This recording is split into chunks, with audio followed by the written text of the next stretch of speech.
How's it going, everybody? My name is Graham. Let's talk a little bit about confidence. Confidence is learning to see yourself the way God sees you. So confidence is a good thing, but it's one thing to say, you should have more confidence. And it's another thing to actually be confident. How exactly can you be confident? If you want to have confidence, first, you need to learn how to focus. It's like when you're learning music, especially when you play an instrument. If you don't focus on the beat or the rhythm, you're gonna be all over the place. This is a metronome. Musicians use them to help them keep the beat. If you focus on the metronome, you'll stay steady. Watch.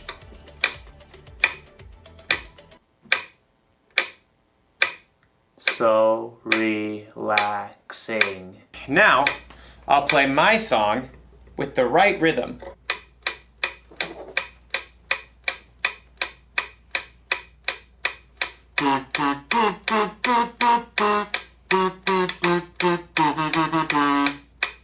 Wow! Focusing really works. It helps me be more confident because I'm able to put my trust in something steady, something I can depend on. So in today's story, one of Jesus' disciples gets to do something amazing, as long as he doesn't lose focus. As for me, I'll be here waiting for you to get back. See how focused I am? See you very soon. The Bible. It's 66 books of history, stories, letters, and poetry that fit together to form God's one big story. The epic adventure of how He created us and loves us so much that He made a way to rescue us. As we travel through the Bible, from Genesis to Revelation, we discover people who met God and found their lives changed forever. Now, for an amazing story, inspired by the book of Matthew, chapter 14, verses 22 through 33. Jesus and his friends had reached the end of a long day, and they were exhausted. Get in the boat. Go ahead to the other side of the lake. Oh, wait a second. Aren't you coming too? I must send the crowd home. Well, all right. Andrew, James, John, let's get a move on. That very morning, Jesus had received terrible news. His cousin, John the Baptist, had been killed by King Herod. Wishing to be alone, he and the other disciples took the boat and went across the other side of the lake. But people followed, and later that day, Jesus fed more than 5,000 people with only 5 loaves of bread and 2 fish. So, bro, is Jesus gonna meet up with us later or what? He didn't say. Peter and Andrew and the other disciples climbed into the boat. Nice breeze. Yeah, but it's picking up. Should we wait? Jesus said go, so we go, no? Yeah, bro. The disciples set off across the Sea of Galilee, rocked by a gentle wind. Finally, the crowds dispersed. At last, Jesus was alone. He climbed up high on the mountainside and poured out his heart to his Father.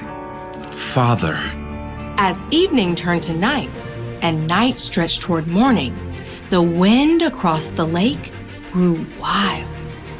Instead of reaching land, the disciples were tossed back and forth on the rising waves. We're taking on water! Bail it out. James and John, you take the stern. Andrew and I have the bow. The wind and waves continued to pound the small boat. The disciples could barely see through the spray. Hey, Peter, what's that? What's what? I see you too. See what? Come back here. Peter staggered to the back of the boat. Everyone looked out into the gloom to try to figure out what this murky shape was that was coming toward them on the stormy sea. It's a ghost. Oh! Help us! We're gonna die! But even as the men began to panic, the figure called out to them. Be brave. It is I. Don't be afraid. Peter fixed his gaze on the figure. Lord, is it you? The man came straight toward them. Walking on the surging water, as if it were a smooth, sandy beach. If it is you, tell me to come to you on the water.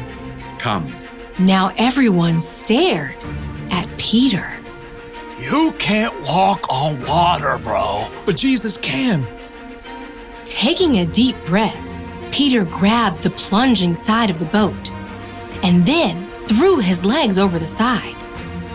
Impossibly, he stood up on the water. Whoa. This is crazy. Peter locked his eyes on Jesus, the only solid, stable thing in the storm-tossed sea. He took a step, then another step, and a third step. But at that moment, Peter caught sight of a monstrous wave at the edge of his vision. He turned his gaze toward the monstrous wall that threatened to crush him. No! Instantly, Peter lost his footing. The water sucked him down and whipped him around. Lord, save me! Immediately, Jesus reached out and grabbed Peter's hand. Your faith is so small.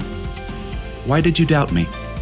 Jesus firmly helped Peter back into the boat. Then he got in too. The wind died down and the water became smooth as glass.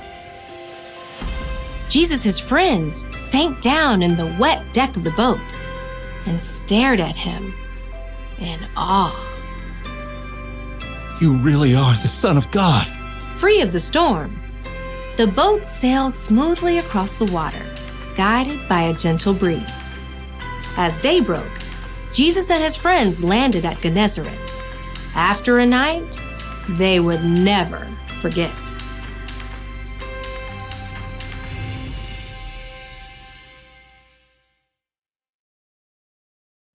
Let me just say, if I haven't said it before, Jesus is amazing. He could actually walk on water, and he helped Peter too. Think of how much confidence Peter had to have in Jesus to step out of that boat. He must have been super focused. But then something happened to Peter that happens to us sometimes.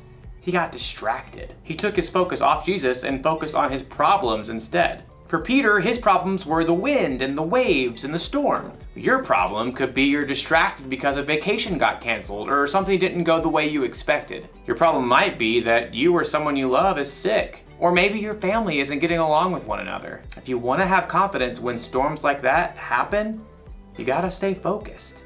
It's probably best if you don't try to walk on water, but you should try to stay focused on Jesus. Now, we can't focus on Jesus the way Peter did with his eyes, but we can focus on him by learning about Jesus from the Bible. We can learn the things Jesus said and the things he did, and we can try to live and love like him. Now, the one thing to remember today is this: stay focused on Jesus. Put your trust in someone steady, someone you can depend on. Maybe this classic song will help you remember. This is called Jesus Loves Me.